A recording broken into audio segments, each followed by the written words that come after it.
ఆస్ట్రేలియాలో వెజ్జీస్ ఏం దొరుకుతాయి, ఎలాంటివి దొరుకుతాయి, అసలు దొరుకుతాయా దొరకవా, ఇలా నన్ను చాలామంది అడిగిన క్వశ్చన్. వాళ్ళ కోసమే ఈ వీడియో.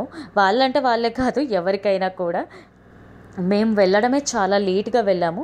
ఎనీ టైం వెళ్ళినా ఈ ప్లేస్కి రష్ ఎక్కువగా ఉంటుంది. మాకు కార్ పార్క్ దొరకడానికి ఒక 20 minutes పట్టింది. ఆ తర్వాత కొంచెం దూరంలో దొరికింది అనేసి ఆనందపడ్డాము. కానీ అక్కడ పెట్టేసి ఇలా లోపలికి వచ్చాము. రాగానే నాకు తెలిసింది ఏంటంటే చాలా వరకు స్టాక్ అయిపోయాయి. వచ్చిన వాళ్ళు తొందరగా వచ్చినట్టున్నారు, బాగా తీసేసుకున్నారు, ఎక్కువ రష్ ఉన్నట్టుంది. ఈ ప్లేస్ అనేది ఒక్క వీకెండ్స్ మాత్రమే కాదు, ఎవ్రీడే ఓపెనే ఉంటుంది ఎక్సెప్ట్ ఆన్ మండేస్ అనమాట. నేనైతే ఇంతకుముందు ఈ ట్రాఫిక్ అవాయిడ్ చేయడానికి వీక్ డేస్ చాలాసార్లు వెళ్ళాము, అయినా కానీ ఇంతే రష్ ఉంది. ఈ ప్లేస్కున్న డిమాండ్ అనుకుంటా.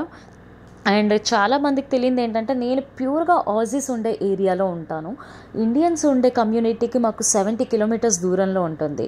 సో చాలామంది ఆజీస్ ఉండే ఎక్కువ ఏరియా కదా, సో మీకు దొరుకుతాయా అంటే ఇంకా ఎక్కువ డౌట్స్ వచ్చింది. అలా ఏం లేదు. మన Indian veggies, Thailand, Chinese, English వాళ్ళకి కావాల్సిన వెజ్జీస్ అన్నీ దొరుకుతాయి ప్రతి ప్లేస్లో మాకు.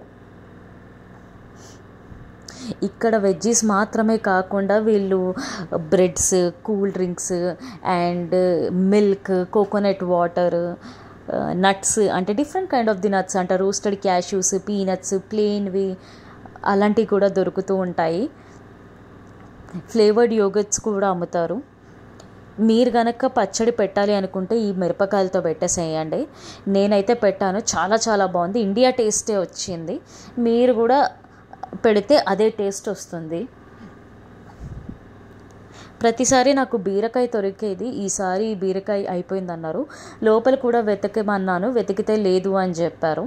సో నేను బీరకాయ, పుదీనా, కొత్తిమీరకి వేరే ప్లేస్కి వెళ్ళాను, ఎందుకంటే ఇక్కడ అవుట్ ఆఫ్ స్టాక్ అయిపోయింది. వీటితో పాటు ఇక్కడ మష్రూమ్స్ అమ్ముతారు. అండ్ ఇక్కడ చాలాసార్లు కొన్ని ఫ్రూట్స్ కానీ వెజ్జెస్ కానీ హాఫ్ కట్ చేసేసి ప్యాక్ చేసి అమ్ముతారు. అవైతే ఎక్స్పెన్సివ్ కూడా ఉంటాయి. లైక్ వాటర్ మిలన్ అవ్వచ్చు, లేదా పపాయ, డ్రాగన్ ఫ్రూట్స్, ఇలా కొన్నిసార్లు ప్యాక్ చేస్తూ ఉంటారు.